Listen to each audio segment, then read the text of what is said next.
todos. Que a graça e a paz do nosso Senhor Jesus Cristo esteja sobre as vossas vidas, hoje e por toda a eternidade, amém?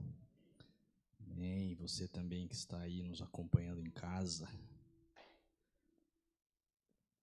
que você possa largar tudo o que esteja fazendo e ficar atento, porque é um momento de culto ao Senhor. E não deixe a pandemia virar desculpa para você não estar reunido com os irmãos. Porque já Paulo escrevia que era para os irmãos não deixar de estar reunidos como era costume de alguns. E devido à pandemia eu tenho visto que tem virado costume de alguns deixar de estar reunidos em comunhão com os irmãos. Porque a reunião dos santos é a igreja. Você sozinho não é igreja. Você na sua casa não é igreja.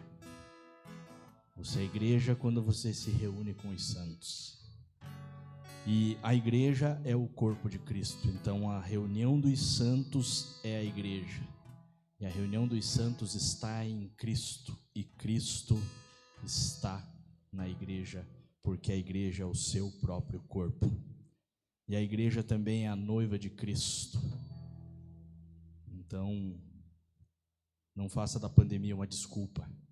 Continue se reunindo em comunhão com os santos, no culto de adoração ao Senhor.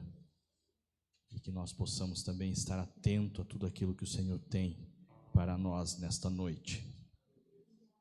Eu quero ler uns salmos, é o Salmos 24, e lá diz assim: do Senhor é a terra e tudo o que nela existe, o mundo e os seus habitantes. Ele próprio fundou-a sobre os mares e firmou-a sobre os rios. Quem pode subir ao monte do Senhor? Quem pode ficar de pé no seu santo lugar? Aquele que tem as mãos limpas e o coração puro, e não se entrega à mentira nem age com falsidade. Este receberá do Senhor a bênção, e Deus, o seu Salvador, lhe fará justiça. Esses são aqueles que o buscam, que procuram a sua face como Jacó, ó Deus. Levantai, ó portas, os vossos frontões, abram-se, ó antigos portais, para que entre o Rei da Glória. Quem é o Rei da Glória? É o Eterno, o poderoso e valente, Deus forte, o bravo das guerras. Levantai, ó portas, os vossos frontões, abram-se, ó antigos portais, para que entre o Rei da Glória. Quem é o Rei da Glória? É o Senhor dos Exércitos, Ele é o Rei da Glória. Abram-se, ó portões, levantem os seus frontões. Abra-se porque Ele quer entrar. Senhor, nós estamos aqui mais um domingo para cultuar o Teu nome, para bendizer o Teu nome, para glorificar o Teu nome, para prestar um culto de adoração ao Senhor, para prestar um culto ao único que é digno de receber toda a honra, toda a glória e todo o louvor. Do Senhor é a terra e tudo o que nela existe, o mundo e seus habitantes. Senhor, nós somos seus, e porque somos seus, ó Pai, estamos aqui para te adorar. Porque somos seus, somos guiados pelo Teu Espírito. Porque somos seus, temos em nós o selo que nos garante que somos seus. E é por isso que nos reunimos como igreja, porque somos a Tua igreja, somos a Tua noiva que está se ataviando para o grande dia. E nesta reunião dos santos, como corpo de Cristo, queremos adorar o Teu nome, queremos glorificar o Teu nome, bendizer o Teu nome, declarar que Tu és o Rei, que Tu és o Senhor, que Tu és Deus, que não há nada e nem ninguém além do Senhor. Somente o Senhor tem, ó Senhor, o merecimento de toda a nossa adoração, de todo o nosso louvor. Receba as nossas orações, ó Senhor, como incenso agradável às tuas narinas, e receba o nosso louvor como uma adoração que flui da tua igreja, que flui dos teus filhos reunidos como igreja para te adorar. Nos conduz, Espírito Santo, neste culto, nesta noite. Nos conduz, Espírito Santo, em meio à adoração. Conduz, Espírito Santo, os instrumentos, as vozes. Conduz, Espírito Santo, a oração. Conduz, Espírito Santo, a palavra. Porque este lugar é teu, esta igreja é tua, este lugar é do Senhor, o Senhor é o cabeça deste lugar. Continua, Senhor, nos conduzindo, sendo o cabeça sobre as nossas vidas, sendo o cabeça sobre a tua igreja. Continua, Senhor, nos conduzindo em adoração ao Senhor, porque estamos aqui reunidos para adorar o teu nome. Queremos te bendizer, queremos glorificar aquele que é digno de honra, de glória, de louvor. Queremos declarar que somos teus e que o Senhor é nosso. Nós somos os teus filhos, o Senhor é o nosso Pai. Nós somos a tua noiva, o Senhor é o nosso esposo. Nós somos o teu corpo, o Senhor é o nosso cabeça. Estamos aqui para te adorar. Estamos aqui para prestar um culto de adoração ao Senhor, um culto de louvor.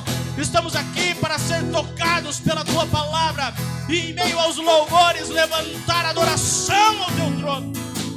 Estamos aqui, Senhor, para nos colocar como igreja do Senhor na face da terra, trazendo o teu reino sobre Fazenda Rio Grande, trazendo o teu reino sobre o Paraná, sobre a nação brasileira, sobre as nações da terra. Nós te amamos, nós te adoramos, nós te bendizemos. Tu és santo, tu és rei. Aleluia!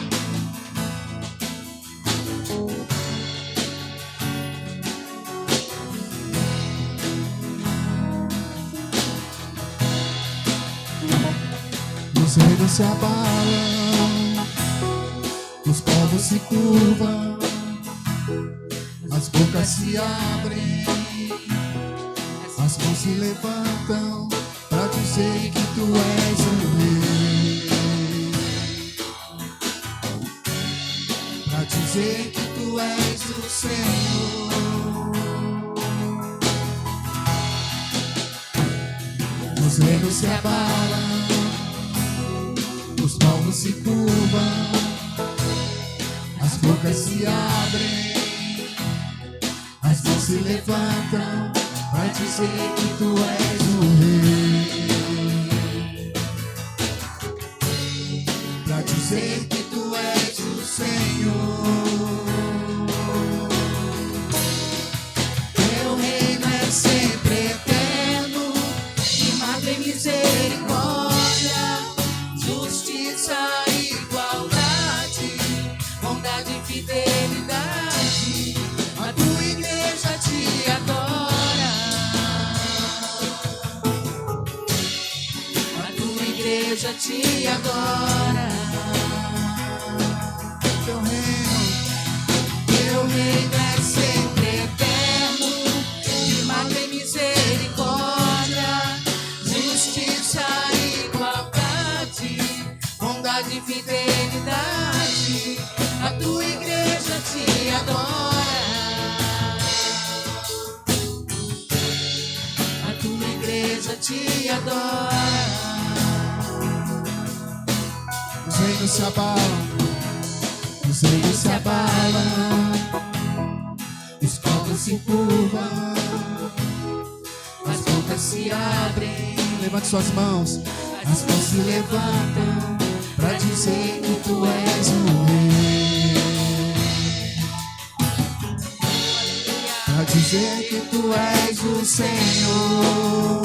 Santo é Jesus. Os reinos se abalam, os reinos se abalam,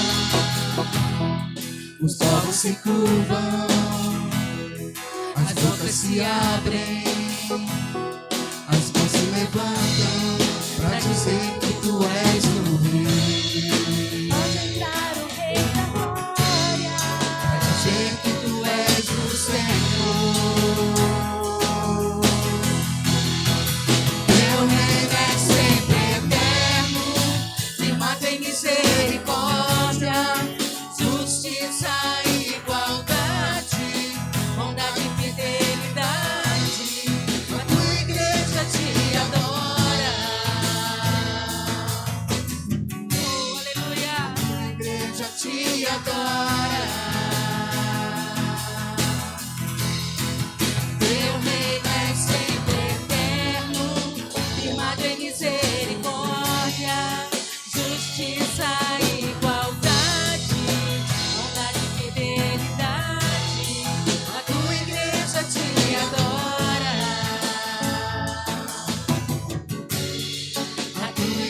igreja te adora. Teu reino é sempre eterno, firmado em misericórdia, justiça e igualdade, bondade e fidelidade. A tua igreja te adora. A tua igreja te adora. Teu reino é sempre eterno, firmado em misericórdia, justiça e igualdade, bondade e fidelidade. A tua igreja te adora.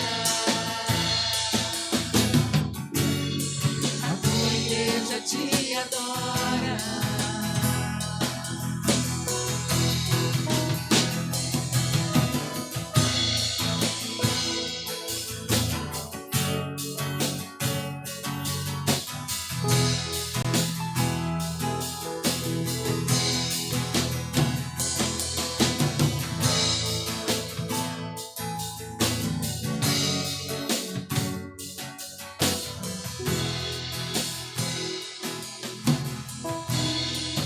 Teu reino é sempre eterno, firmado em misericórdia, justiça e igualdade, bondade e fidelidade.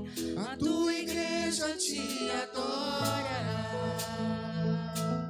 Ela te adora, Senhor. Tua igreja te adora. Vamos cantar, igreja. Teu reino. Teu reino é sempre eterno, firmado em misericórdia, justiça e igualdade, bondade e fidelidade. A tua igreja te adora. A tua igreja te adora, Senhor. A tua igreja te adora, irmãos. Vamos louvar, agradecer o teu nome, Pai. Aleluia. Teu reino é sempre eterno, firmado em misericórdia, justiça e igualdade, bondade e fidelidade. A tua igreja te adora. Pra sempre, Pai. A tua igreja te adora.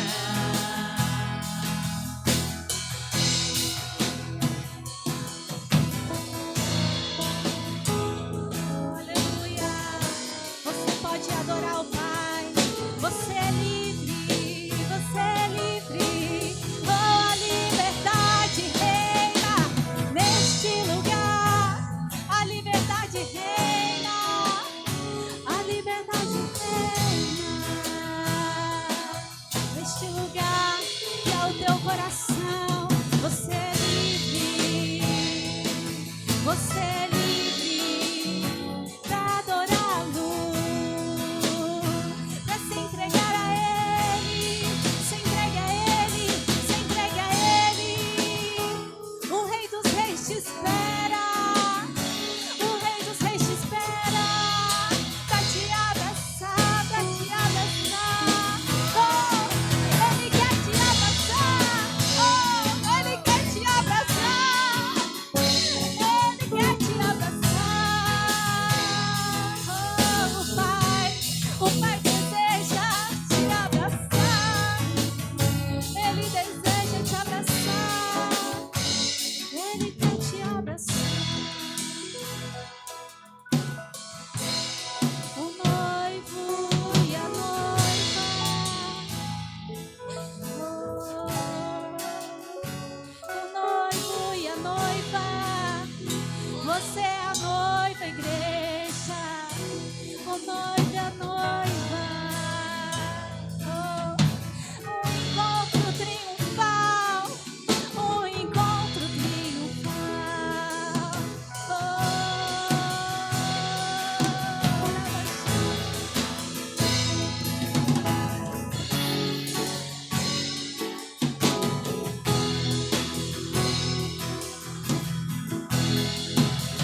será que você está pelo meio? Ou será que está com nível de adoração lá embaixo? Ele quer fazer subir, Ele quer derramar mais óleo, Ele quer derramar mais óleo, óleo, óleo. Ele quer fazer encher. Se permita, vaso, se encher dessa presença do Pai. Ele quer te encher, mas precisa de liberdade na adoração. Se entregue, se entregue, se entregue, se entregue a Ele, se entregue a Ele. Ele está a te esperar, Ele está a te esperar, Ele está a te esperar. Aleluia, aleluia. Obrigada, Jesus. Obrigada, Jesus.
Jesus.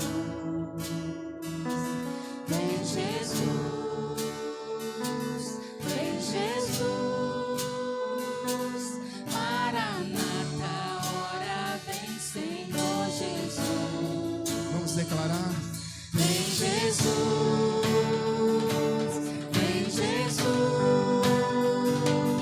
Maranata, ora vem, Senhor Jesus. Vem Jesus, vem Jesus. Maranata, ora vem, Senhor Jesus. Vem Jesus, vem Jesus. Vem Jesus.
Que Ele fez.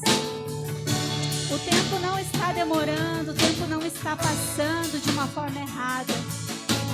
O tempo está de acordo com o querer de Deus. E Ele virá.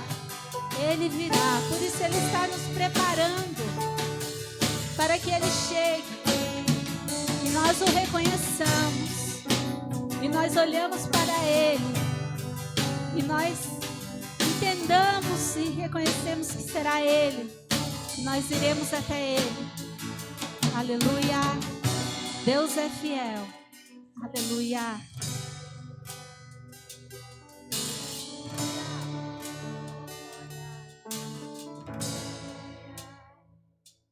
Te amamos, Jesus. Te amamos, Jesus. Oh, Jesus, fica conosco. Fica conosco, Jesus. Continua falando, Pai. Continua falando, Jesus. Continua falando, Pai.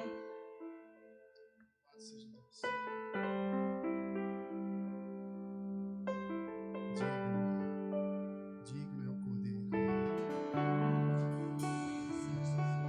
Digno é o Cordeiro. Aleluia. Santo, santo Ele é.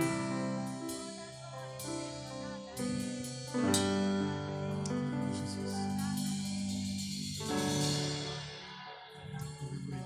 Digno é o Cordeiro.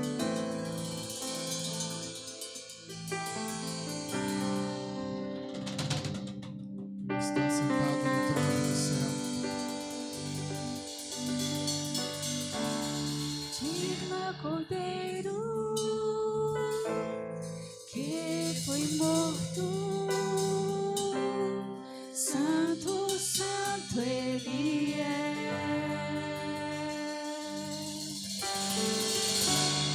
Um novo cântico ao que se assenta sobre o trono do céu. Digno é o Cordeiro. Digno é o Cordeiro que foi morto. Santo, santo Ele é. Foi em nosso lugar, foi por amor. Um novo cântico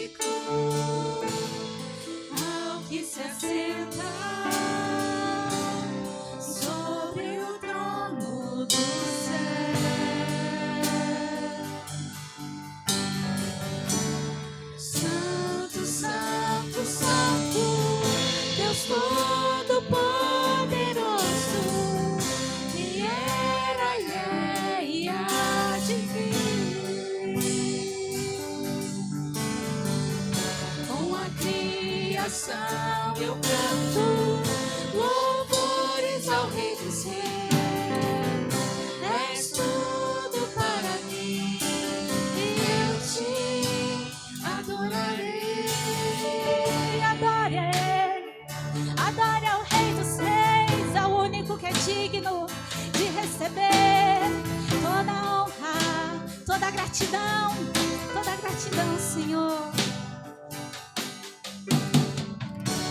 Está vestido do arco-íris, som de trovão, luzes, relâmpagos. É o teu poder, Senhor. Louvores, honra e glória, força e poder pra sempre, ao único Rei eternamente. Santo, Santo, Santo, Deus Todo-Poderoso, que era e há de vir. Com a criação eu canto louvores ao Rei dos Reis. És tudo para mim e eu te adorarei. Santo, Santo, Santo, Deus Todo-Poderoso, que era e há de vir. Te esperamos, te esperamos. com a criação Eu canto louvores ao Rei dos Reis. És tudo para mim e eu te adorarei. Oh, aleluia.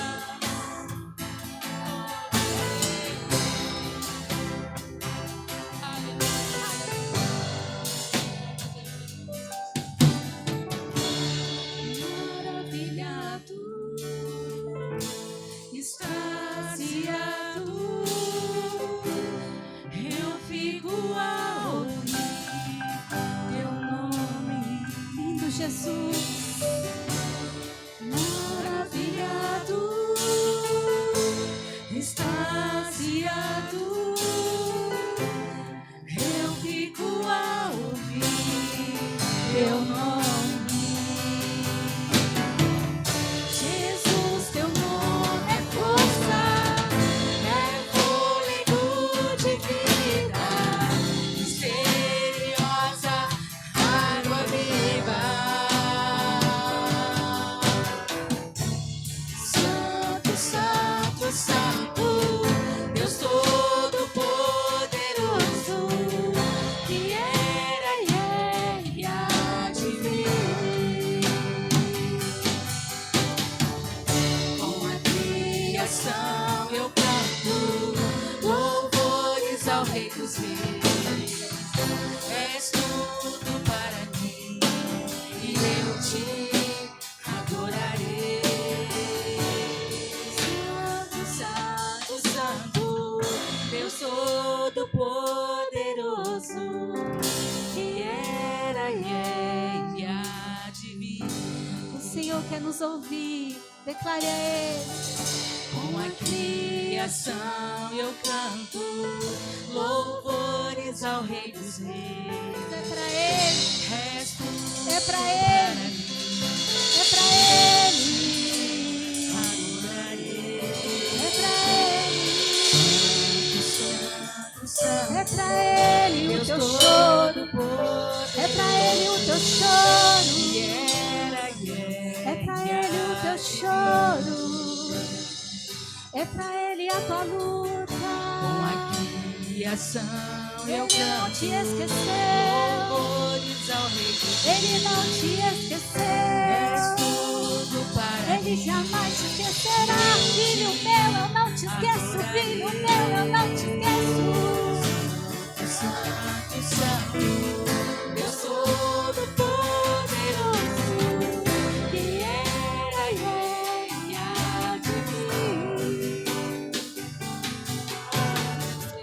com a criação eu canto louvores ao Rei dos Reis.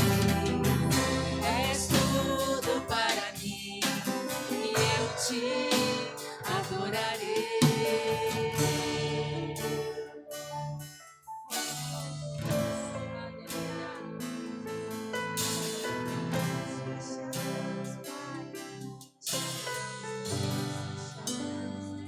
Deus. Vamos dar um forte aplauso para o Senhor. Glória a Deus. Digno de louvor e honras ao nosso Deus. Louvado seja Deus.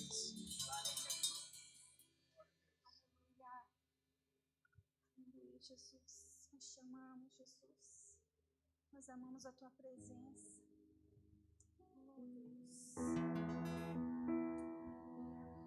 Oh, Jesus, tu és grande, Senhor. Te adoramos, Pai. Glória a Deus. Louvado seja o Senhor. Santo, santo, santo.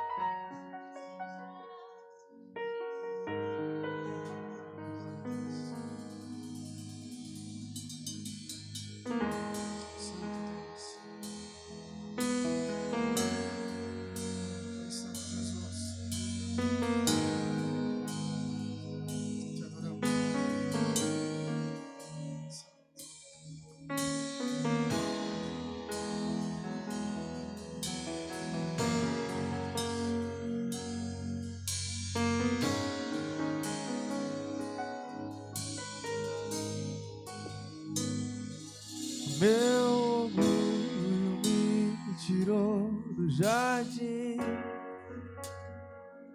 sua humildade colocou jardim em mim.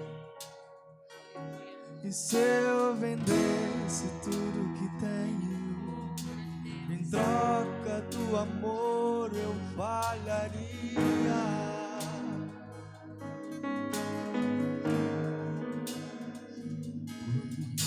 O amor não se compra, nem se merece. O amor se ganha, de graça o recebe. Eu quero conhecer Jesus. Eu quero conhecer Jesus.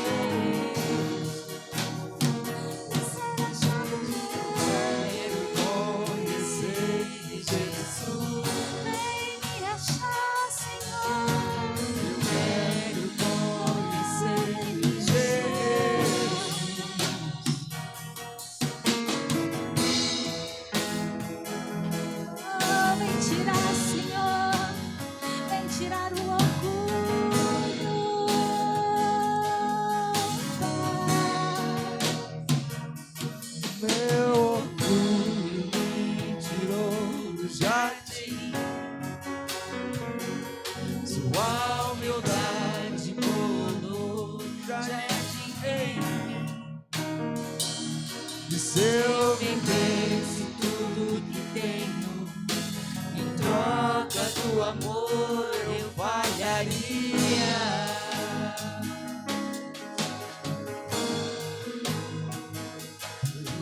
O amor não se compra, nem se merece.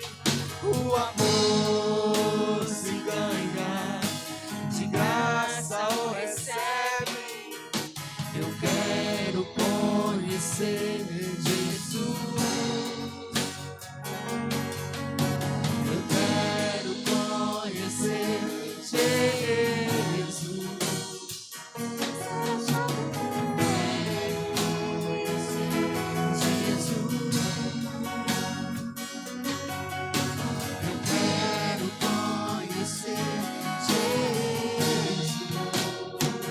Ser achado em ti, Senhor.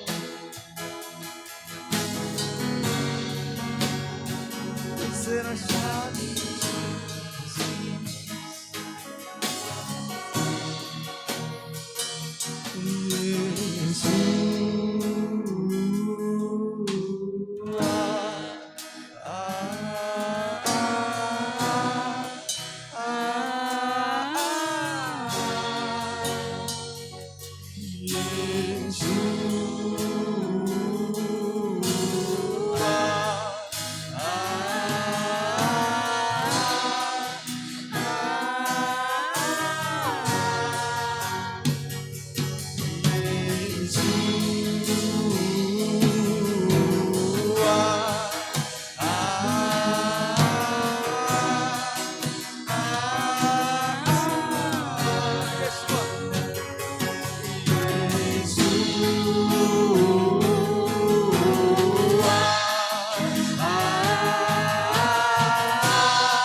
o nosso Senhor.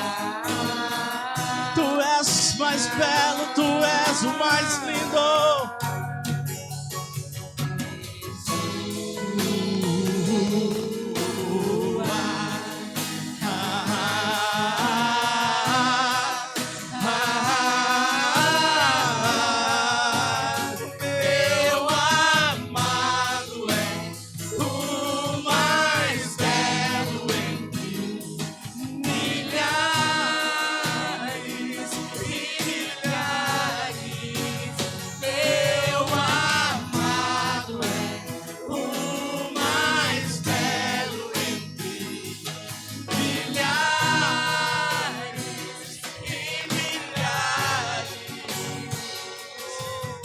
Nós declaramos que Tu és o nosso amor, Tu és a nossa alegria. Nós estamos aqui porque Te amamos e Te adoramos. O maior amor da nossa vida és Tu, Jesus. Tu és o nosso Senhor, o nosso Salvador, o nosso amigo, o nosso Rei, o nosso Redentor, aquele que vive, aquele que é, que era e que um dia há de vir para nos buscar. Oh, Yeshua, Tu és, Tu és, Tu és.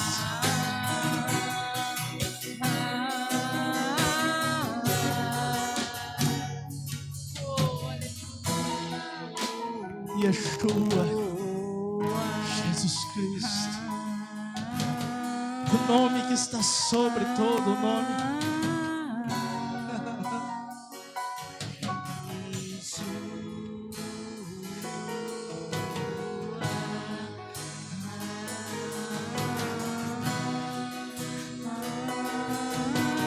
Nosso Rei, Senhor.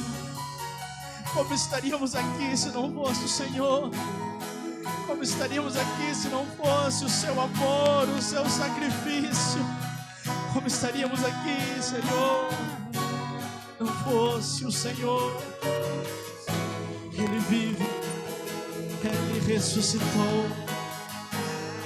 Nós estamos assentados com Ele, porque nós somos a igreja de Cristo, porque nós somos o seu corpo.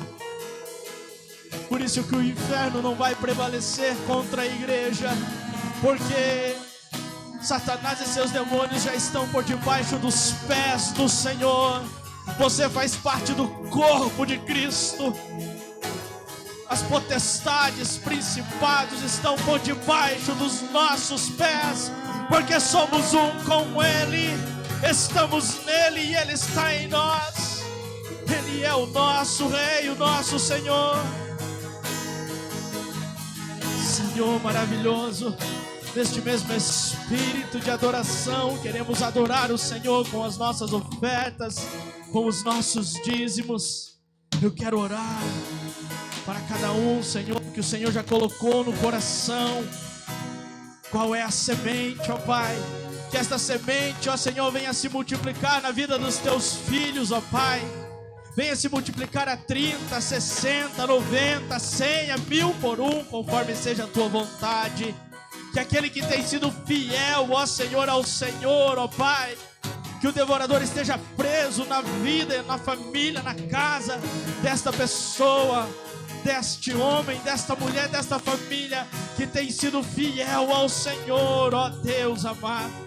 E se porventura nesta noite alguém, ó Senhor, não está provido de semente, quero orar abençoando esta vida, para que o Senhor ainda nesta semana que está entrando providencie semente na vida do teu filho, para que numa próxima oportunidade possa estar participando da semeadura junto com os irmãos. Que assim seja, ó Pai, em nome de Jesus. Pode trazer a sua oferta.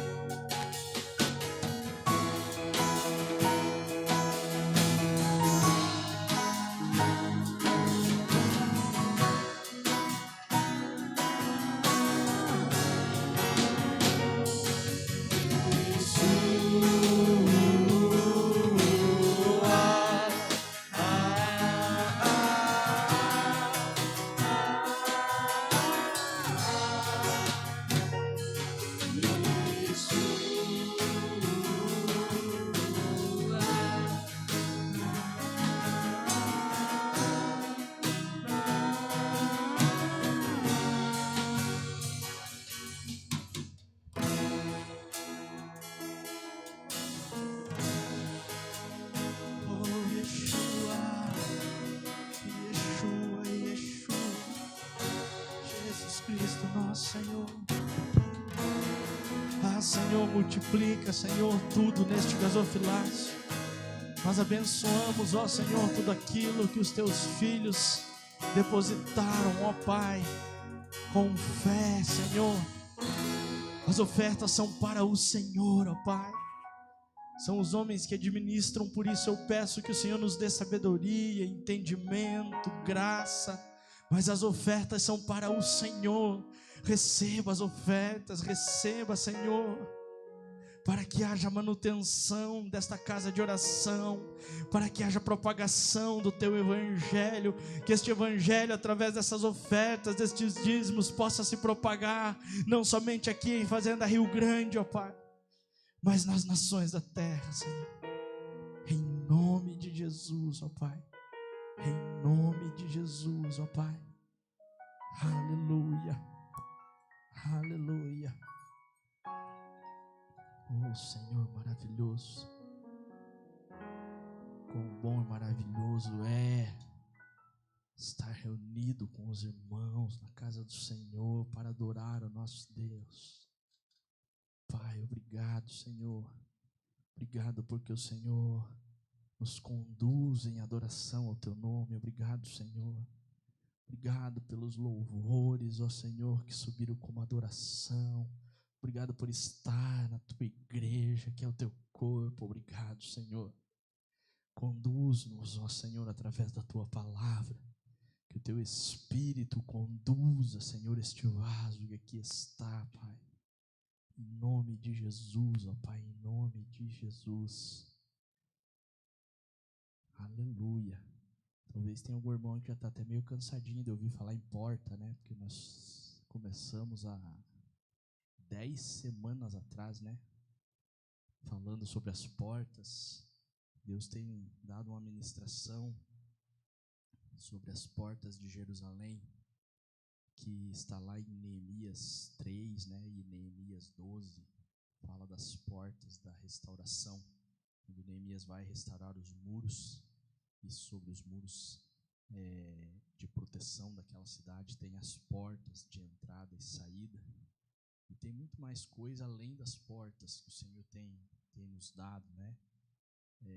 E futuramente aí vamos falando, e Deus tem dado muito sobre os muros, sobre Jerusalém, sobre Sião, sobre a importância de você estar com os muros restaurados, com as portas restauradas, sobre a importância da igreja.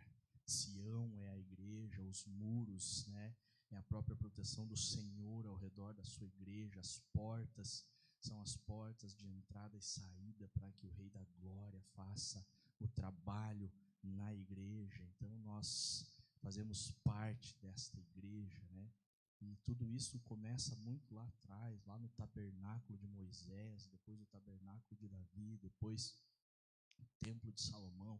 Então tem muita coisa que no Antigo Testamento mostra, né, aquilo que é revelado no Novo. Então nós precisamos estar atentos aí ao que o Senhor tem falado à igreja. Então nós já falamos aí de 9 portas, né? E é interessante que o Senhor ele vai trazendo uma sequência muito lógica nessas portas. Falamos já da porta das ovelhas, foi a primeira porta que falamos, depois porta do peixe, porta velha, porta do vale, porta do montouro, porta da fonte, porta do cárcere, porta das águas, porta dos cavalos, e hoje vamos falar da porta oriental, também conhecida como porta leste. Está lá em Neemias 3, 29. Então a porta oriental foi aí a 10ª porta a ser restaurada nos muros de Jerusalém. E em Neemias 3, 29 e 30 nós lemos assim. Obrigado. Neemias 3, 29 e 30 nós lemos assim. E depois dele reparou Semaías, filho de Secanias, guarda da porta oriental. Depois dele reparou Hananias, filho de Selemias, e Hanum, filho de Zalaf, o 6º. Outra porção. Depois dele, reparou Mesulão, filho de Berequias, defronte da sua câmara. Então, guarda da porta oriental, né? Então, é esta porta que nós queremos falar hoje. A porta oriental nos ensina sobre a volta de Cristo, a vinda do Senhor, aí a segunda vinda, né? Ele veio a primeira vez, mas haverá uma segunda vinda do Senhor, que é a volta de Cristo. Pelas profecias bíblicas, quando o Senhor Jesus voltar, ele colocará os seus pés sobre o Monte das Oliveiras, que é defronte do templo e da porta oriental. No lugar de onde o Senhor fez o seu sermão profético antes de subir aos céus. Quando ele voltar, ele entrará na cidade pela porta oriental. Hoje esta porta é fechada nos muros. Ela foi fechada, segundo os historiadores, aí, há muito tempo atrás, já acho que no século IX, se não me engano, pelos muçulmanos, porque os judeus, conhecedores da palavra, diziam que era por aquela porta que o Messias entraria e livraria eles, judeus, da opressão muçulmana, lá no ano 900, mais ou menos, isso, depois de Cristo. E aí os muçulmanos, disseram, então não vamos correr esse perigo dele entrar por essa porta e vamos fechar a porta. Então hoje quem viaja para Jerusalém vai conseguir ver que a porta está lá, mas é um grande muro, né? Mas é que eles não entendem que é um sentido espiritual. O Senhor entrará pela porta oriental. E isto, para quem gosta de anotar, está escrito onde? Ezequiel, né, que é o profeta.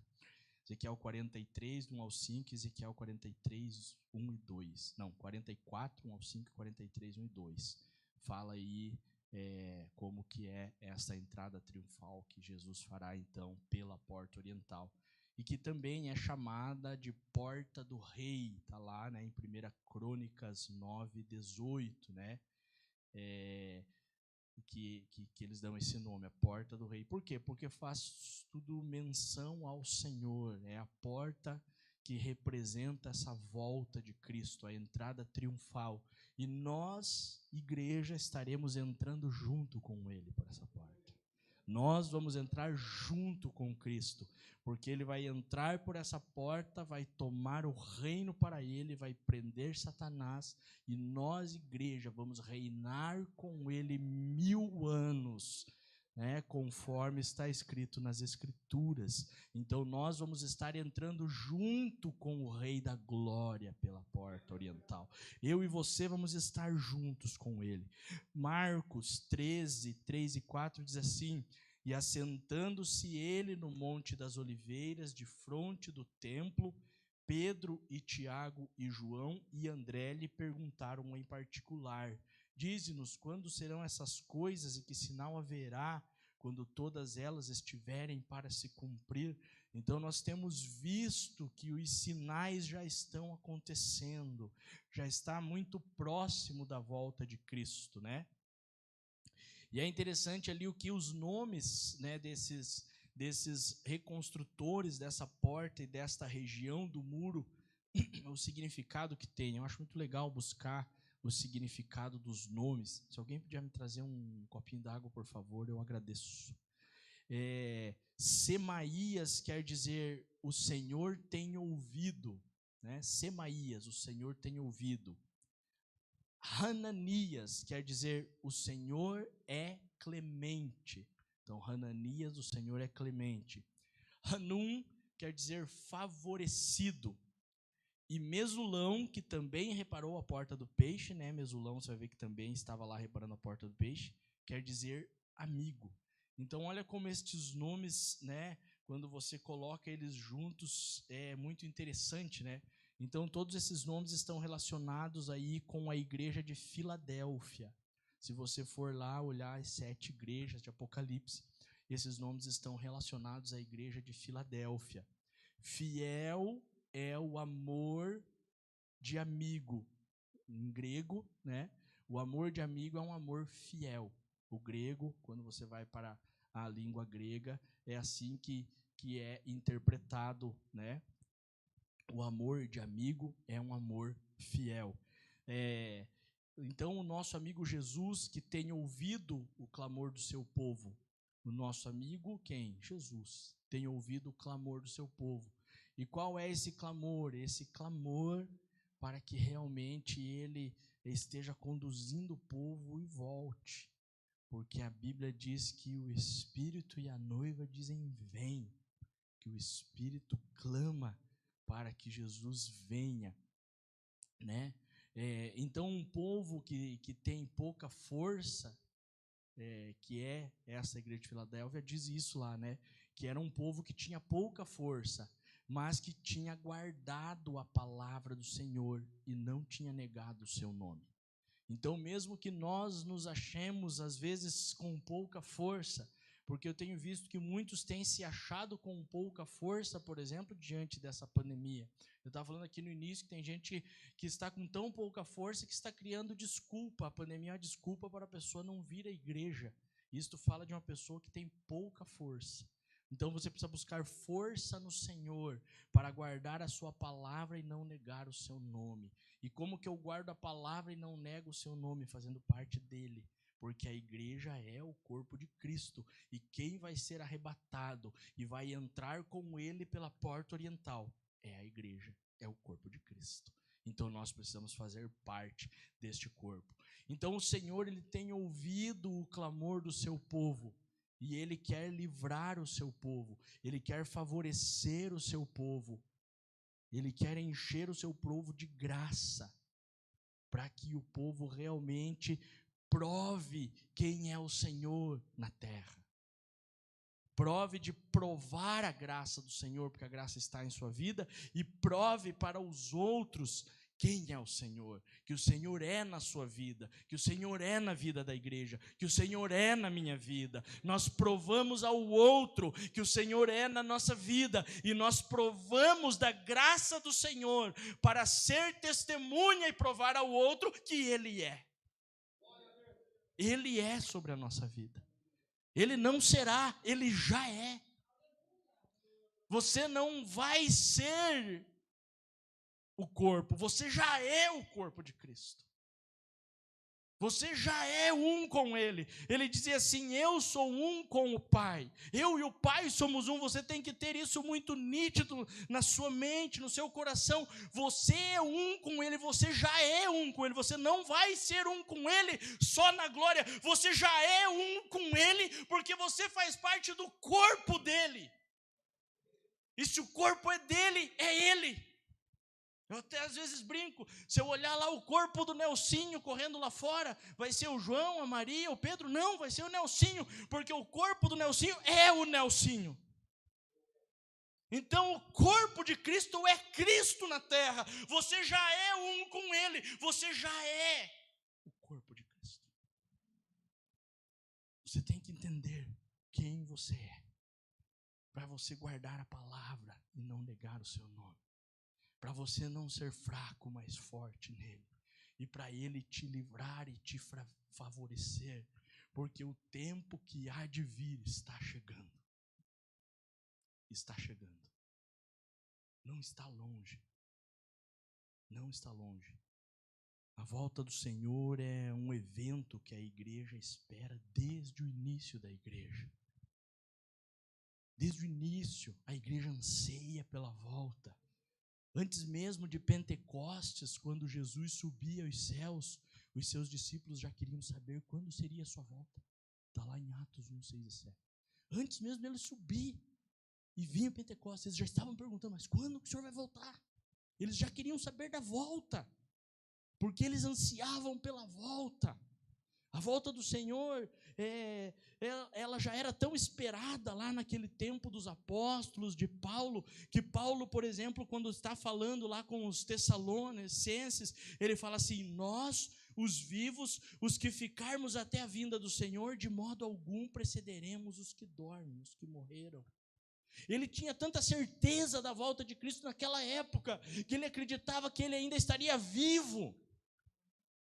Pedro tinha tanta certeza da volta de Cristo, que ele declara: ora, o fim de todas as coisas está próximo. Em 1 Pedro, Ele declara: o fim de todas as coisas está próximo. Jesus está voltando. Eles já ansiavam naquela época que Jesus já estava voltando. Há 2000 anos atrás. Por quê? Porque a igreja precisa ansiar a volta de Cristo. Segundo alguns estudiosos, as cartas de Paulo aos Tessalonicenses, elas foram as primeiras cartas escritas por Paulo. E qual é o tema central das cartas aos Tessalonicenses? Você lê um pouco mais profundamente as cartas. É sobre a volta de Cristo. Porque Paulo já estava preparando a igreja para a volta de Cristo. Ele estava dizendo: olha, será assim. Não sejam ignorantes, porque vai ser assim a volta. Então estejam preparados. Estejam preparados. Tem uma parte lá eu não lembro, acho que é 2 Tessalonicenses, agora não vou lembrar o texto, eu esqueci de anotar aqui, que Paulo está falando com os Tessalonicenses assim, que eles precisam trabalhar, porque quem não trabalha não é digno de comer o pão. Então trabalhem para vocês terem o sustento. Eu creio, aí é uma coisa minha, não está lá na Bíblia, eu acredito que os Tessalonicenses já não queriam mais nem trabalhar, porque já estavam tão ansiosos pela volta de Cristo, que eles pensavam assim: eu não preciso mais trabalhar, porque Cristo está voltando. Para que trabalhar se Cristo já está voltando? Então eles estavam assim, com aquela ânsia. Isso é uma coisa minha, não está escrito na Bíblia. Lá só diz assim que Paulo estava dizendo para eles que eles precisavam trabalhar, né, porque eles não estavam querendo trabalhar. Eu penso assim, eu pensei que Paulo foi falando tanto aos Tessalonicenses sobre a volta de Cristo, que eles ficaram tão incentivados que Jesus estava voltando, que alguns deles disseram assim: não precisa mais nem trabalhar, Jesus já está voltando. Para que trabalhar?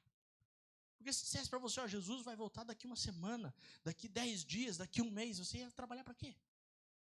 Você dizer: ele está voltando, eu vou me preparar. Ele está voltando. Que trabalhar para quê? Eu vou me preparar. Daqui um mês ele está voltando, eu vou me preparar. Então eu creio, coisa minha, que eles estavam assim nessa ânsia que eles não queriam mais nem trabalhar. E Paulo diz: peraí, não é bem assim. O único que sabe da volta é o Pai. Ninguém mais sabe. Então nós temos que continuar fazendo as nossas coisas, mas nos preparando. Nós temos que continuar trabalhando, mas estando preparados para a volta do Senhor. O Senhor Jesus também instruiu os seus discípulos sobre o reino e a sua volta em muitas vezes. E aí, se você ver, você vai estar lá em todos os evangelhos, né? Só você ler os 4 evangelhos, Jesus sempre está falando do reino de Deus e da volta dele. Os discípulos perguntando, né? Mas como vai ser? Ele diz assim: só Deus sabe, mas eu vou voltar. Vai ter tribulação, vai ter isso, aquilo, mas eu vou voltar. Então a volta do Senhor, ela sempre foi o desejo dos santos. Se você é um santo do Senhor, e você é, porque os santos formam o corpo de Cristo. A reunião dos santos é o corpo de Cristo, e você está aqui reunido porque você é um santo do Senhor, porque você forma o corpo de Cristo, porque você é a igreja de Cristo. Então vocês têm que estar desejoso pela volta do Senhor. Nós temos que estar, o Espírito Santo em nós, ele clama. A Bíblia diz assim, que há um clamor do Espírito junto com a noiva. Está lá em Apocalipse 22:17. Há um clamor do Espírito Santo junto com a noiva, ou seja, junto conosco, dizendo: vem, Senhor Jesus, vem, volta, vem buscar a sua igreja. Né? Esta é a bem-aventurada esperança da igreja. Essa é a maior esperança que nós temos. Que um dia tudo isso aqui vai acabar, toda tristeza vai acabar, toda doença vai acabar, toda dor vai acabar, todo choro vai acabar, e nós vamos estar eternamente com Cristo Jesus. Essa é a maior esperança que nós temos como igreja, é viver a glória do nosso Salvador junto com Ele, é vivenciar todos os dias com Ele, por toda a eternidade, a glória dEle. Lá em Tito 2,13 diz assim: aguardando a bem-aventurada esperança e o aparecimento da glória do grande Deus e do nosso Salvador Jesus Cristo. Nós temos que estar ansiosos por estar com Ele, ansiosos por Ele, ansiosos por sua vinda. Eu sei que tem muita gente ainda que precisa encontrá-lo, mas eu vou te dizer que as mídias, né, e internet já está no mundo todo. É muito difícil um lugar onde não tenha internet. Então, se dizer que a pregação da palavra ela está no mundo todo. Mesmo nos países onde é proibido você falar de Cristo, essas pessoas têm acesso à internet, têm acesso a um celular. E aí isso, lá eles podem proibir falar de Cristo, mas eles não podem proibir as pessoas no que elas acessam na sua internet. Então as pessoas podem estar sendo tocadas pelas ondas, pelas redes sociais em todos os cantos do mundo. Então as pessoas que não querem, tem sido falado, tem sido pregado, tem sido falado o amor de Cristo. As pessoas não querem porque não querem mesmo.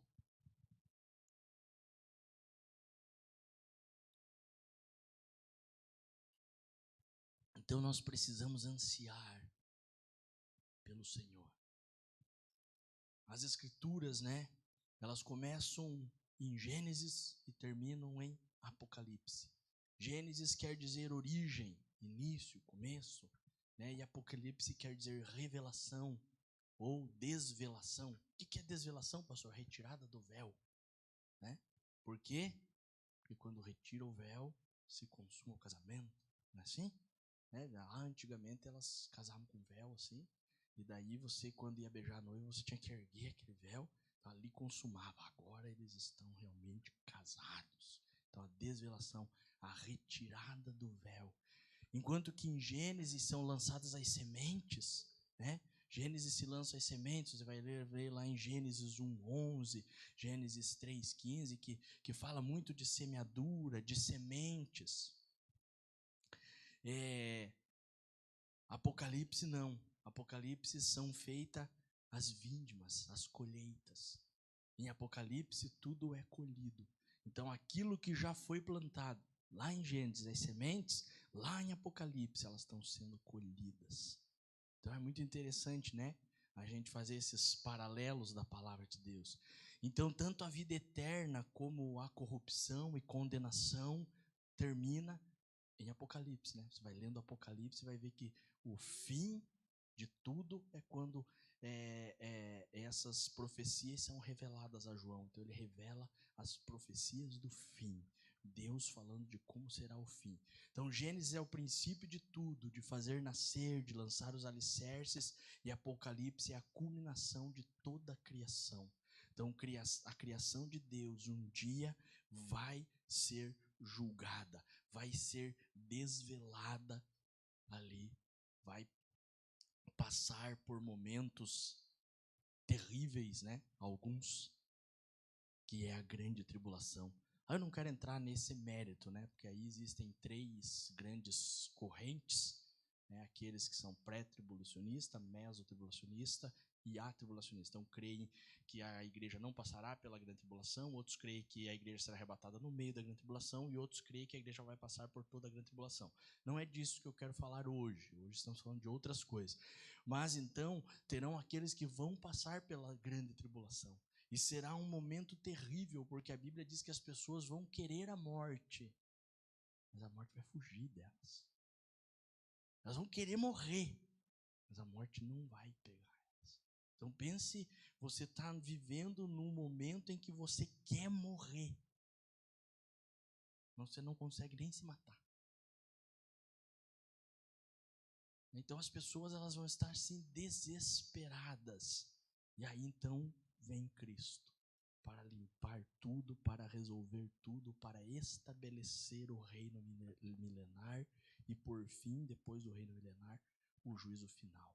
E aí os novos céus, a nova terra e nós como igreja juntos com Cristo, reinando com Ele e olhando, vendo com Ele toda a criação dos novos céus, das novas terras, e nos estabelecendo com Ele na nova Jerusalém eternamente. Isso é maravilhoso. Então isso é a volta de Cristo, E o que seria da igreja se não fosse então esse livro, essas revelações de Apocalipse, O que será que seria da igreja se Deus não tivesse dado essa revelação a João? Eu creio que a obra de Deus em relação à volta de Cristo, o fim dos tempos e como tudo isso será, continuaria sendo aí um grande mistério, encoberto, né? Mas não, ele foi tão bondoso que ele dá a revelação, né, em Apocalipse, dá a revelação a João para que João escreva aí Apocalipse, e aí Apocalipse faz parte aí dessa revelação, desse mistério de Deus sobre como tudo vai terminar em relação a essa terra, em relação a nós, os filhos, né, aqueles que não são filhos, as criaturas. Então Apocalipse é a revelação de Jesus Cristo que Deus deu aí para mostrar à igreja as coisas que eu creio brevemente irão acontecer. E eu acredito que está muito breve. Eu acredito que Jesus está à porta. Pode ser que eu esteja errado? Pode, eu não sei, eu não sou Deus, mas eu creio. Eu creio que Jesus está muito perto.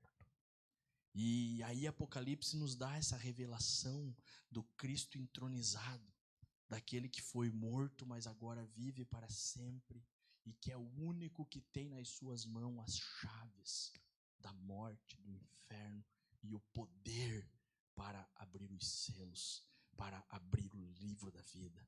Somente Jesus tem esse poder. Por isso que nós precisamos estar em Cristo todos os dias, todos os momentos, porque só Ele tem esse poder. E nós, com Ele, vamos ser agraciados por esse poder, porque o nosso nome estará no livro da vida. E Ele vai ler o nosso nome. E nós faremos parte dos céus com Cristo Jesus. Então eu vejo, por exemplo, que o livro de Gênesis nos fala do propósito de Deus, do eterno propósito de Deus em Cristo, ainda que por figura, né? Tem algumas figuras lá que já remetem a Cristo. Não, você vai pisar a cabeça da serpente, a serpente vai morder seu carne, já está remetendo a Cristo. E aí o livro de Apocalipse nos dá essa revelação completa da exaltação, daquele que foi exaltado muito acima de todo o principado, de toda a potestade, e que todo o nome, e que o nome dele está acima de todo o nome. Então esse é o nome de Cristo, nosso Senhor. Então todas as coisas estão sujeitas a Ele, e todas as coisas, inclusive potestades, principados de Satanás, estão debaixo dos seus pés. E Ele mesmo foi constituído como cabeça do corpo. E o que é o corpo de Cristo? A igreja. Então Ele é o nosso cabeça. Ele é o nosso Senhor, Ele é o nosso Redentor, Ele é o nosso Salvador.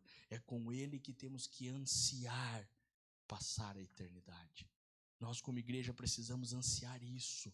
Essa é a maior esperança da igreja. A esperança não está lá no seu trabalho, no que você vai ganhar, não. A esperança é que um dia você vai habitar eternamente com Cristo. Cristo é aquele por meio de quem tudo foi criado. E Ele era o Verbo, e o Verbo estava com Deus, e o Verbo era Deus. E tudo que foi feito foi por intermédio da palavra, do Verbo. Então a palavra lançada criava, era Cristo criando. E a Ele pertence toda a honra, toda a glória e todo louvor. Porque Ele é o Rei da glória. Ele foi aquele que venceu. É o único digno de receber toda a glória, toda a honra, todo o poder, todo o louvor. Porque Ele é o detentor de toda a majestade. Você está aqui cultuando o seu Criador. Você está aqui cultuando aquele que é o detentor de toda a majestade nos céus, na terra, acima dos céus. Aquele que dirige tudo. Ó, portais ergam os frontões para que entre o Rei da glória. Ele é o Rei da glória. Por isso os céus adoram o Senhor. De dia e de noite proclamam a sua glória. Por isso os anjos adoram o Senhor. De dia e de noite ficam ao redor do trono declarando santo, santo, santo. Porque Ele é. Aleluia. Então a Porta Oriental nos fala deste testemunho de Deus, da restauração deste testemunho, desta esperança da igreja em relação à volta do seu Senhor. Não é mais falado sobre a volta de Cristo, não é mais pregado que Ele virá, não é mais falado sobre céu e inferno. Acho que as pessoas têm medo de dizer que há pessoas que vão sim para o inferno. E se você não estiver em Cristo, se você não estiver com a tua lamparina cheia de óleo, se você deixar o fogo apagar, a porta vai se fechar e Ele vai dizer que não te conhece. Então nós temos que estar acesos, nós temos que estar em chamas, nós temos que estar todos os dias repondo óleo e óleo e óleo. Nós temos que ter óleo sobrando,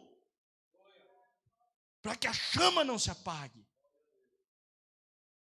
Nunca deixe de repor, ou melhor, de ter mais óleo.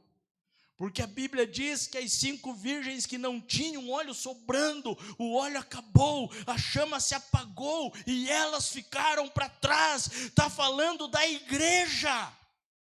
Pessoas que vão à igreja, pessoas que vão aos cultos, mas não tem mais óleo, a chama está apagando. Não está falando daquele lá fora, porque aquele nem óleo tem. Está falando daqui de dentro. Porque só os de dentro da igreja têm óleo. Só que nós estamos passando por situações em que o óleo está ficando escasso e a chama está se apagando daqueles de dentro. Porque lá fora nem óleo tem. Como é que vai ter chama se não tem óleo? Aí eu me preocupo com isso. Não, lá fora não tem óleo. Só que se você tiver óleo sobrando, é você que vai ser aquela botija que derrama sobre os potes. E enquanto tiver pote, vai ter óleo para você derramar. Enquanto os potes não se encher, tem óleo em você para derramar. Porque quem faz fluir este óleo é Deus. Só que você precisa ter o óleo. Se a viúva não tivesse o óleo não ia fluir e ela não ia conseguir pagar as suas dívidas, não ia conseguir livrar a sua família da escravidão, ela não ia conseguir.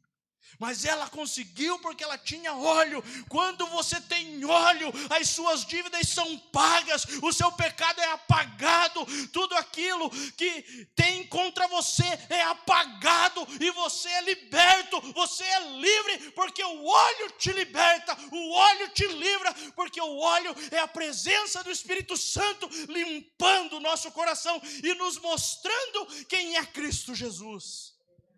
Para que nós possamos ser limpos nele e por ele.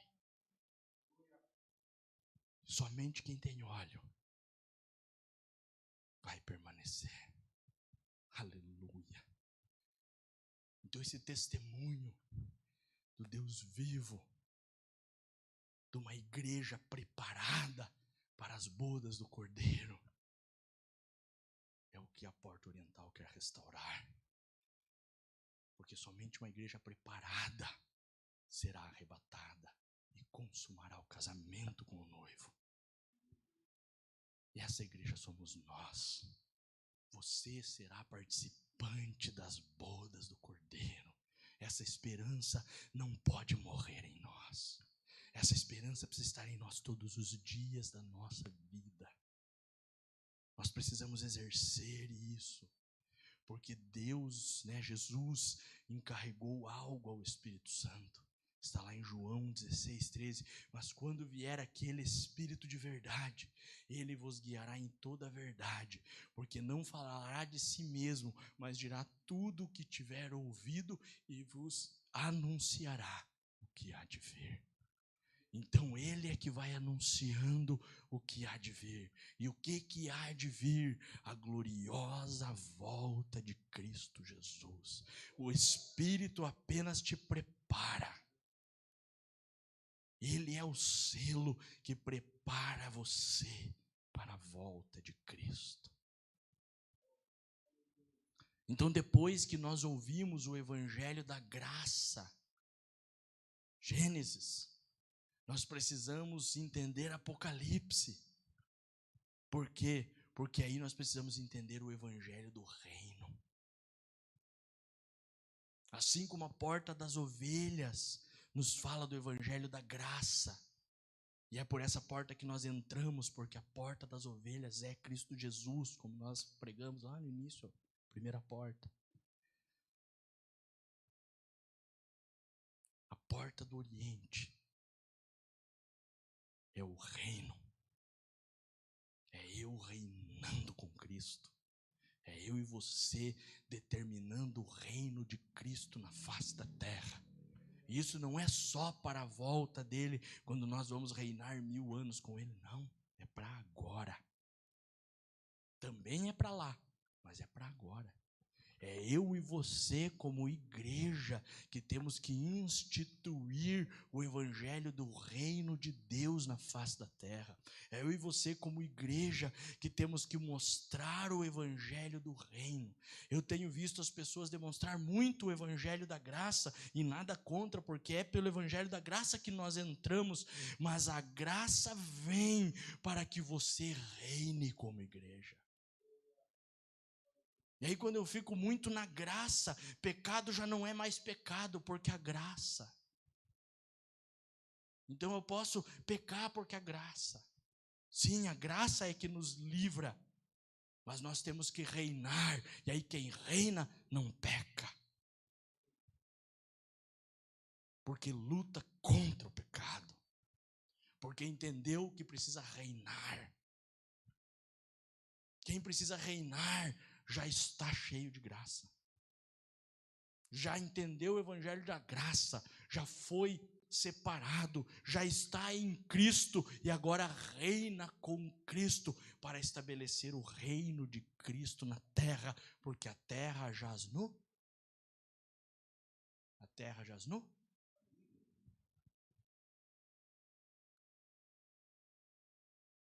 Não tem remédio para a terra a não ser a vinda de Cristo.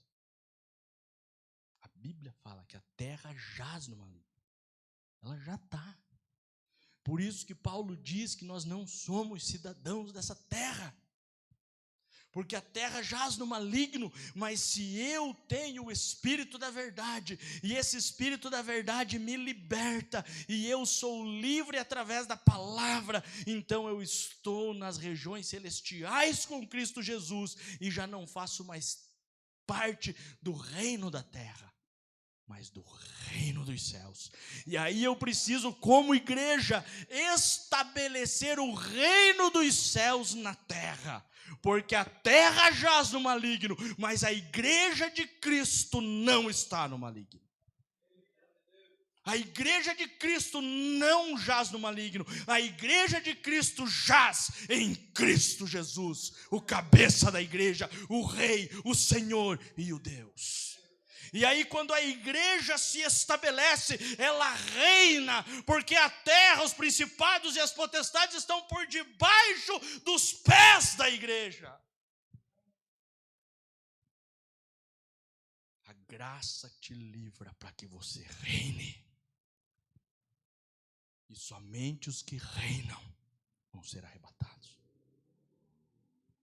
Porque aqueles que jaz no maligno não serão arrebatados.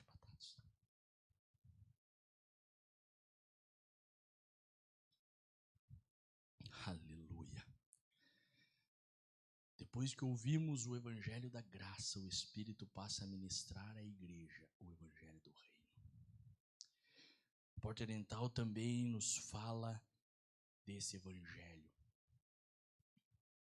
Esse evangelho que nós precisamos reinar. E aí vem aquele salmo que eu li no início, né? O Salmo 24. Erga os frontões para que entre o Rei da Glória. Você é a porta para que o Rei da Glória entre e reine na terra. Levante, ó portais, os frontões. Você é a porta. Nós estamos falando aqui de tantas portas. Você é a porta que Cristo usa para adentrar na terra e reinar. você. Eu e você. Aleluia. Aleluia. A porta das ovelhas lá nos fala do Deus que foi morto, mas que pela glória de Deus ressuscitou. E aí vem a porta oriental, que nos fala do Cordeiro, que virou majestade e que está à destra do Todo-Poderoso, está à destra do Pai para reinar, para instituir o seu reino. A porta das ovelhas mostra a obra sacrificial de Cristo para a nossa redenção, para a nossa salvação. A porta oriental fala da nossa entrada no reino para estabelecer o reino e reinar juntamente com Ele. O reino que o Pai deu ao Filho e nos estabeleceu no Filho junto com Ele. E nos deu esse poder de reinar. Então você foi feito, como diz Pedro, rei e sacerdote para reinar. Você não foi feito para ser pisoteado pelo diabo, para ser humilhado, não. Você foi feito para reinar. Foi assim que Deus estabeleceu a sua igreja. Então a restauração desta porta também significa amar a vinda de Cristo, a segunda vinda, a volta de Cristo. E preparar a noiva, ataviar a noiva para esta vinda. Nós temos que aguardar e apressar o dia. Lá em 2 Pedro 3,12 diz que nós temos que aguardar e apressar. É você como igreja que apressa a vinda de Cristo. Como? Levando o evangelho da graça. Porque quando o evangelho atingir todos, ele voltará.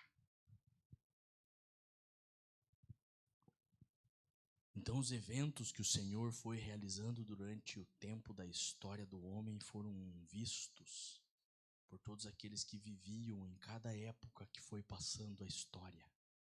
A nossa geração poderá passar sem até ver o tempo da grande tribulação, porque não sabemos se vai ser agora ou vai demorar mais. Que é um tempo aí previsto, como eu já falei aqui, Um tempo previsto aí que vai acontecer quando Jesus estiver voltando. E será um evento aí, a volta de Cristo, que toda a igreja vai participar. Toda a igreja verá a volta. Toda a igreja estará com Ele. Então nós precisamos fazer parte. Na volta do Senhor, os mortos irão ressuscitar, os que estiverem vivos serão transformados, e então todos irão para o encontro com o Senhor nos ares. Está lá em 1 Coríntios 15:52 e 1 Tessalonicenses 4:17, que é o arrebatamento. Então nós vamos nos encontrar com Ele nos ares. E aí esta porta tem o nome de oriental porque ela fica do lado leste do muro, que dá de frente para o templo, alinhada com a porta de entrada do templo. Quem é o templo hoje? Eu e você. Então nós precisamos estar alinhados com a volta de Cristo. Nós precisamos estar alinhados com a porta oriental, E a porta do templo, ela ficava para o lado do sol nascente, porque Cristo é o sol da justiça. Tudo que Deus faz é perfeito. Nada Ele faz por acaso.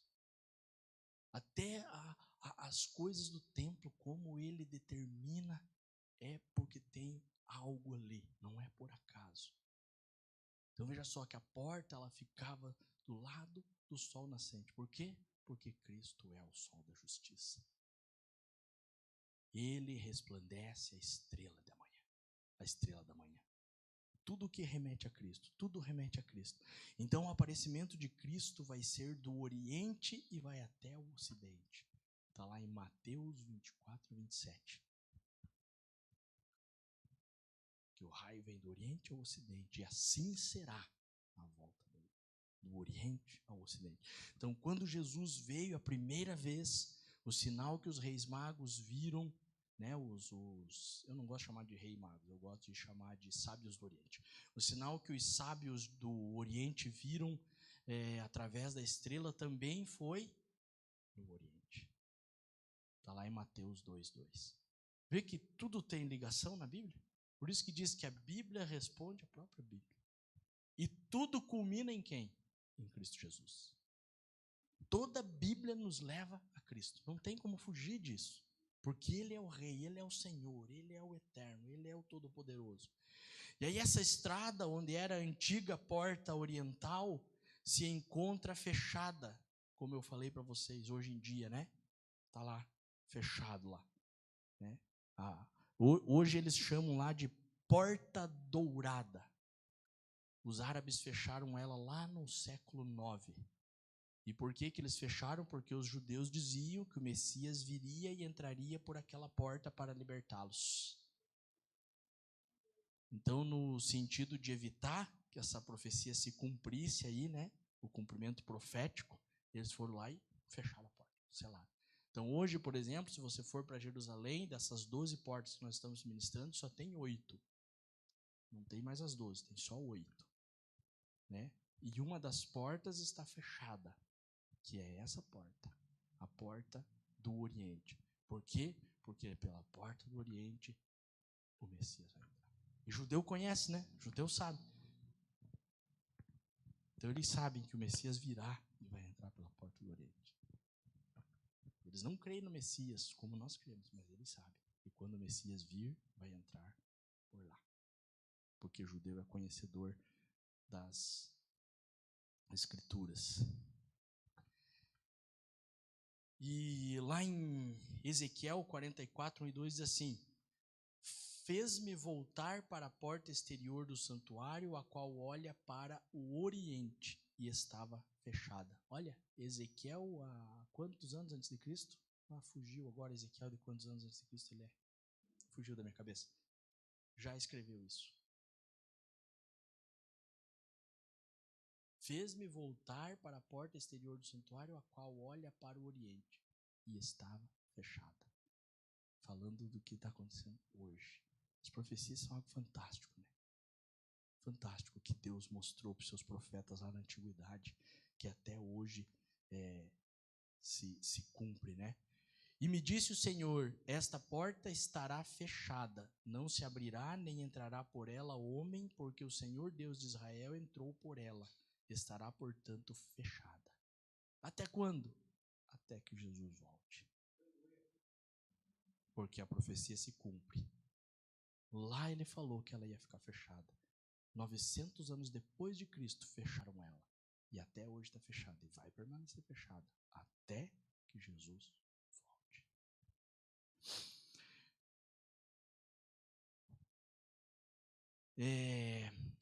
Alguns historiadores estudando aí sobre isso, né, dizem que por 2 vezes já tentaram abrir essa porta, mas não tiveram êxito. E eu creio que não terão. Pois a profecia diz que somente será aberta pelo Messias. O texto de Zacarias 14:4-5 diz assim: e naquele dia estarão os seus pés sobre o Monte das Oliveiras, que está de fronte de Jerusalém para o Oriente. E o Monte das Oliveiras será fendido pelo meio para o Oriente e para o Ocidente. E haverá um vale muito grande, e metade do monte se apartará para o norte e a outra metade para o sul. E fugireis pelo vale dos meus montes, pois o vale dos montes chegará até Azel. E fugireis assim como fugistes de diante do terremoto dos dias de Uzias, rei de Judá. Então virá o Senhor meu Deus e todos os santos contigo. Eu e você estaremos com ele. Também Zacarias, muito tempo antes de Cristo, já estava profetizando o que ainda vai acontecer, o que nós vamos viver como igreja. Ele já estava dizendo: então virá o Senhor meu Deus e todos os santos com ele. Olha, eita glória! Eu e você vamos adentrar com Cristo pela porta do Oriente, para reinar com Cristo. Só que eu quero que você entenda que nós vamos passar por isso e é maravilhoso. Mas você foi constituído para reinar agora. Não precisa esperar a volta.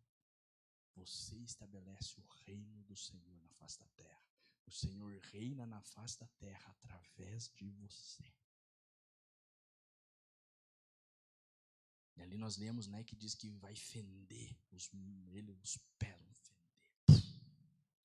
E eu creio, é uma crença minha, que quando fender, vai rachar, assim, bater naquela porta, abrir. É uma crença minha. Eu gosto de ler assim, já me imaginar lá. É o pé de Jesus. Assim, vai fender assim. Igual um terremoto assim. Eu fico imaginando, né? Esses dias, por exemplo, eu estava meditando lá sobre as muralhas de Jericó. E eu estava imaginando o tamanho do terremoto que Deus colocou só naquele lugar. Né? Tem os terremotos aí, na escala não sei quanto, e treme lá e derruba tudo. Então pensa, acho que foi a maior escala de terremoto da história da humanidade. Foi lá nas muralhas de Jericó. Só num lugar, né? Só onde estava o muro. Deus é tão poderoso que ele dá terremoto só onde está o muro. Abala só onde está o muro, para romper e arrebentar com o muro. Eu fico imaginando essas coisas, eu sou meio assim, gosto dessas doideiras aí. Muito legal. E os caras olhando lá, dizendo, uau. Né? Se fosse cientista, hoje ia ficar tudo louco, né? E como é que aconteceu um terremoto só onde está o muro? Vamos tentar explicar isso aí cientificamente. Nunca vamos conseguir explicar. Então eu sempre pensei, né, que o lugar do tempo... isso aí eu estava até mostrando minha esposa hoje lá, um negócio interessante. Eu pensava que lá onde está, se você vê na televisão, tem uma tal de cúpula dourada, né? E essa cúpula dourada é a cúpula da mesquita dos muçulmanos, que está no Monte do Templo. E eu sempre pensei que lá no lugar, né, onde deveria ser o templo de Israel, estava todo tomado. O Domo da Rocha, que é o nome de todo, estava todo tomado aí por esse templo muçulmano. Mas daí eu estava vendo lá que pela imagem de satélite, você consegue ver assim, o Muro das Lamentações. Para quem não sabe, o Muro das Lamentações ele é uma parte, a única parte que ficou de uma parte do muro que formava o Templo de Salomão. Então o Muro das Lamentações é a única parte que sobrou lá do antigo Templo de Salomão. Não sei que não sabe, é por isso que lá é o Muro das Lamentações. Eles ficam lamentando lá, porque eles creem que ali eles vão reconstruir o templo. Aquela é a única parte que sobrou do templo. Já é enorme, né? Quando você olha assim na TV, você vê que é um negócio enorme. Então você fica imaginando o tamanho que é o templo. Mas eu estava vendo que o lugar onde, pela foto de satélite, onde vai ficar o templo, é fora da onde está a mesquita com a cúpula dourada. Então eu ficava pensando assim, né? Que vai ser algo muito difícil esse negócio de eles quererem derrubar a mesquita deles lá, porque lá é a segunda mesquita mais famosa dos muçulmanos, né? A primeira fica na Arábia Saudita, no monte onde eles pregam, é uma pregação deles, né? Onde eles pregam que Abraão foi sacrificar Ismael. Vocês sabem que eles imitam muita coisa, né? Até chegar ali, o profeta deles lá, o Maomé, traz dizendo que é o mesmo Deus nosso, né? Por quê? Porque eles dizem também que eles são descendentes de Abraão. Então o pai deles é Abraão, igual nós falamos, né? O pai é Abraão, eles também falam assim. Só que a descendência dos escolhidos não veio de Isaac, veio de Ismael. Então o sacrifício que Abraão foi fazer, que nós conhecemos, que quando ele ergue o cutelo, Deus diz, não precisa sacrificar, você demonstrou que ama o seu filho. Eles inverteram a história e dizem que isso aconteceu com Isaac. E daí lá no com Ismael, não com Isaac. Nós cremos, e a Bíblia diz que foi com Isaac, mas eles, né, a coisa deles lá, como é que é o nome? Ao Corão, diz que foi com Ismael. Daí lá na Arábia Saudita está o monte onde eles dizem que Abraão foi para sacrificar Ismael, né? E aí lá eles construíram a mesquita que para eles é a principal. E aí a segunda principal para eles é essa em Jerusalém. Então eles têm lá, eles têm o maior movimento nos tempos lá, que eles têm lá um tempo de 40 dias de jejum, tal. Então, o maior movimento dos muçulmanos é lá nessa na Arábia. E o segundo maior movimento dele é em Jerusalém, na mesquita deles de Jerusalém. Então, é a segunda maior em importância. Eu ficava pensando, né, nossa, vai ter que ser mesmo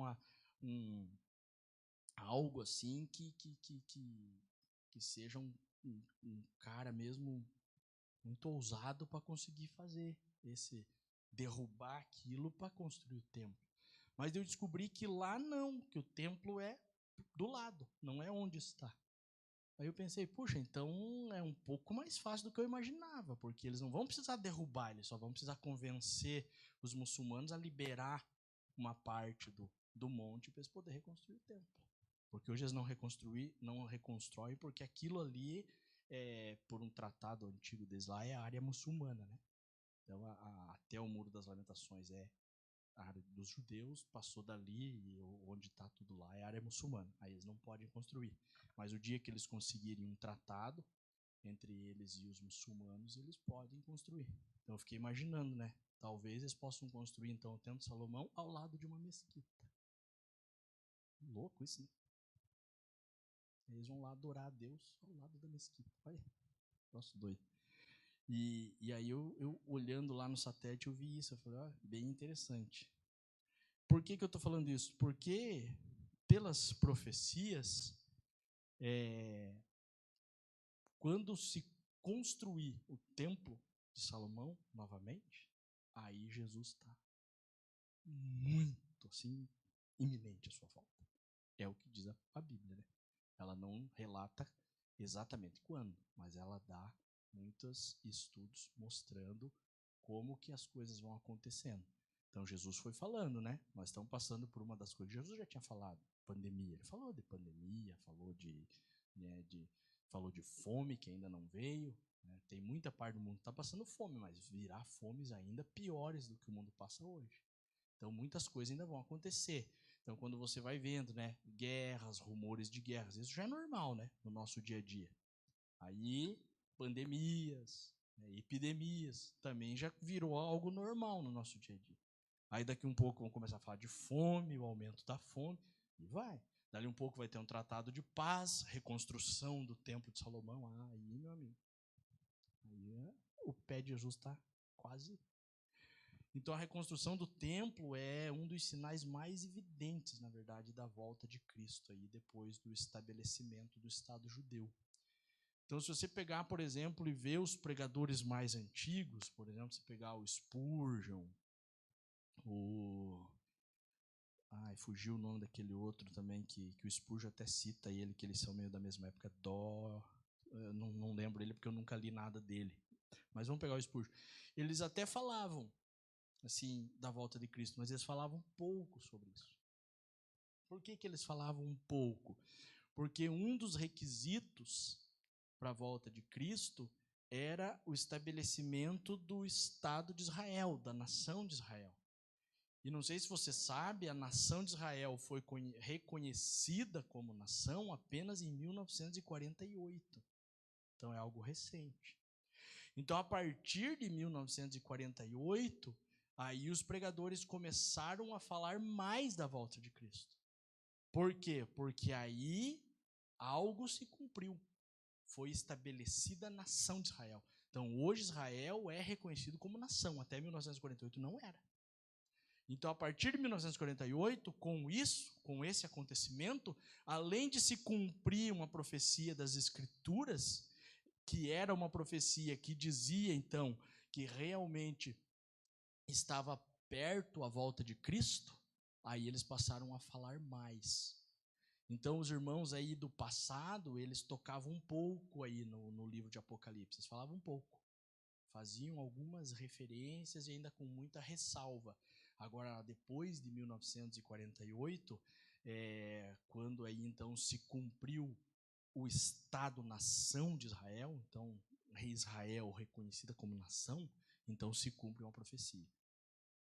Que essa profecia precisava se cumprir para que então viesse o fim dos tempos. E uma delas já se cumpriu. Israel é uma nação. E não sei se vocês viram esses dias aí, alguém, acho que era o Trump, estava intermediando lá um tratado de paz entre Israel e Emirados Árabes. Assinaram, entendeu? Está vindo, as coisas estão acontecendo. Daqui um pouco ele assina com o outro. Vem um tratado entre os muçulmanos e Israel. Eles constroem o Templo de Salomão. E aí Jesus está muito, muito, muito próximo. Amém? Então nós precisamos aí, como igreja, não ser surpreendidos com a volta de Cristo, mas estar preparados. E quando eu falo surpreendido, né, a gente fala da volta e precisa falar da volta, mas a gente tem que também imaginar que a gente pode morrer a qualquer momento. E aí, quando você morrer, não tem mais chance nenhuma para você. Ou você morre em Cristo, ou morre fora de Cristo.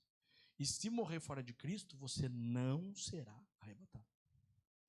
Então eu fico pensando, você já pensou se o momento da sua morte é exatamente o momento que você está fazendo aquele pecado que você sabe que é pecado? E está pecando conscientemente? Aí vem os caras da graça e dizem, não, mas a graça vai pecando conscientemente para você ver a graça. O mesmo detentor de graça é justiça. E o justo juiz julga com justiça. Então nós temos que estar preparados. Pecado na nossa vida acontece todos os dias, em pensamento, em palavras, mas precisa ser deslize. Não pode ser uma coisa planejada, pensada. Não, deslize. Aconteceu. Eu não queria, aconteceu. Aí você vai pedir perdão, o sangue do cordeiro vai ser derramado, você vai ser limpo. Agora, quando você faz algo consciente, sabendo que é errado, e mesmo assim está consciente fazendo, não. Pode ser que naquele momento Jesus te chama. E aí? E aí nós estamos falando de eternidade. Então é por isso que a igreja precisa estar preparado para a vinda de Cristo. Nós não precisamos ser surpreendidos. Não, nós vamos estar preparados e a volta vai ser uma alegria. Quando o Senhor virá, quando o Senhor diz que Ele virá como ladrão de noite, não está dizendo, não está falando daqueles que esperam, né, o ladrão vir. Porque quem espera o ladrão vir já está preparado para enfrentar o ladrão. Então está dizendo assim que você tem que estar preparado, independente. Você sempre tem que estar preparado para. Então aqueles que amam a vinda de Cristo, eles se envolvem com a igreja, eles estão preparados para a volta de Cristo. E eles não serão surpreendidos, mas receberão Cristo com alegria.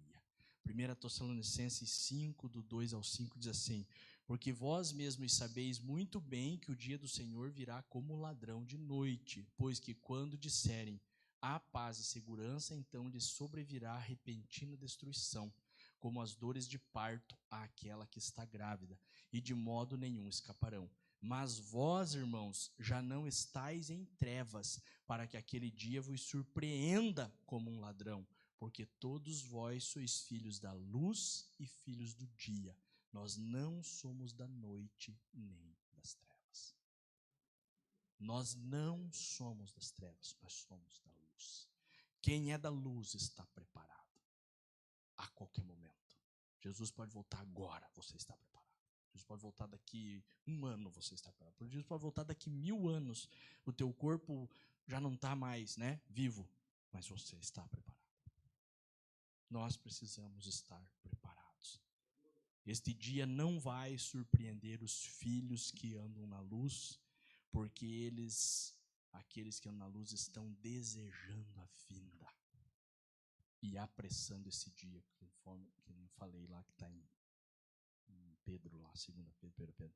O clamor da igreja preparada e ataviada, junto com o Espírito, estão dizendo: vem, amado Jesus. Está lá em Apocalipse 22, 17. Vem, amado Jesus. Todo aquele que anda na luz permanece nele, como ensina o Espírito, e quando ele se manifestar, não ficarão confundidos na sua vinda. Olha o que diz 1 João 2, 27 e 28. E a unção que vós recebestes dele fica em vós, e não tendes necessidade de que alguém vos ensine, mas como a sua unção vos ensina todas as coisas, e é verdadeira e não é mentira, como ela vos ensinou, assim nele permanecereis. E agora, filhinhos, permanecei nele, para que quando ele se manifestar, tenhamos confiança e não sejamos confundidos por ele na sua vinda. Então, a igreja de Cristo que permanece na luz não será confundida, mas vai permanecer com ele na luz. Então, nós precisamos realmente ser essa igreja maravilhosa de Cristo, estar preparados para a vinda de Cristo. Então, esses são os que verão os acontecimentos e estarão com os olhos voltados para cima, sabendo que é Ele que está vindo, sabendo que a esperança é a redenção dele e sua vinda, conforme está em Lucas 21, 28, e discernindo os tempos, conforme está em Mateus 16, 3. Eu e você, como igreja, precisamos discernir os tempos e entender que ele está voltando. Amém? E nós vamos entrar com ele pela porta oriental. Então, por isso, a restauração desta porta é tão importante para Deus, né? E é interessante que, se você não teve a oportunidade de ouvir todas as mensagens, está lá no Facebook, vá lá e ouça todas elas, né? Nós vamos falar de 12, já estamos na 10ª, eu já falei de 9. Ouça todas elas, que você vai ver, né, que cada porta está colocada em seu próprio lugar e tem uma sequência lógica, porque tudo que Deus faz não é por acaso, nada que vem de Deus é por acaso. E todas, como podemos ver e vimos até aqui, tem lá o seu próprio lugar, porque ela está naquele lugar, porque é a primeira, porque é a segunda, porque é a terceira. Há uma sequência na restauração dessas portas. E há uma sequência na restauração dos muros de Jerusalém. E essa sequência, ela não é por acaso. Eu estou ministrando sobre isso porque eu creio que é essa sequência que Deus quer para a restauração da sua igreja, para que a noiva esteja preparada e ataviada para a vinda do Messias. E aí o Senhor usa essa sequência de restauração, desde lá da primeira porta. Hoje nós já estamos falando da 10ª. E a próxima porta que vamos falar, a semana que vem, é Mificade, a porta do juízo. Então vê como é uma sequência? Fala da volta e agora vamos falar do juízo. E vamos terminar com a porta de Efraim. E aí já é a glória. Amém? Não é por acaso. Não pensem que essa sequência de palavras foi por acaso. A intenção é nós, como igreja, estarmos preparados e ataviados para a vinda do Messias. Amém? Vamos nos colocar de pé. Senhor, nós te damos graças, ó Pai, por mais um dia que o Senhor nos conduziu através da sua palavra. Obrigado, Senhor, por essa sequência, Senhor, que o Senhor tem nos dado com, ó Senhor, a restauração das portas e dos muros de Jerusalém e tudo que o Senhor tem feito através de cada porta que o Senhor quer fazer, restaurando na sua igreja, para que a sua igreja esteja preparada, Senhor, para a vinda do Messias, ó Pai. Eu quero declarar sobre esta igreja, sobre estas pessoas, ó Pai, que fazem parte, Senhor, do teu corpo, ó Pai, que juntos os santos reunidos formam esse corpo maravilhoso, que cada um aqui, Senhor, vai entrar com o Senhor pela porta oriental e juntos reinaremos com Cristo e viveremos eternamente com Ele, porque somos a sua noiva, porque somos a sua igreja. Ah, Senhor, se alguém aqui ainda tem dúvida, que o teu Espírito revele no mais profundo dos seus corações e das suas mentes, através da tua palavra, ó Senhor, que esta é filho e é filha do Deus Altíssimo, e é parte do corpo, e será arrebatado, e entrará contigo pela porta oriental, e reinará, e eternamente viverá contigo. Que assim seja com os teus filhos e com a tua igreja, em nome de Jesus. Amém. Que o grande amor de Deus, que a graça maravilhosa de Cristo Jesus e a comunhão plena do Espírito Santo seja com cada um hoje e por toda a eternidade. A igreja diz: amém. Você que está aí nos acompanhando pelas redes sociais, né? Curte aí no Facebook. Acesse aí o nosso canal, Avivamento 248. Esteja lá também se inscrevendo no canal, dando o seu joinha. Esteja aí passando para as pessoas, para que elas sejam abençoadas com a palavra do Senhor aí. Tenha aí um ótimo fim de domingo, uma ótima semana, em nome de Jesus.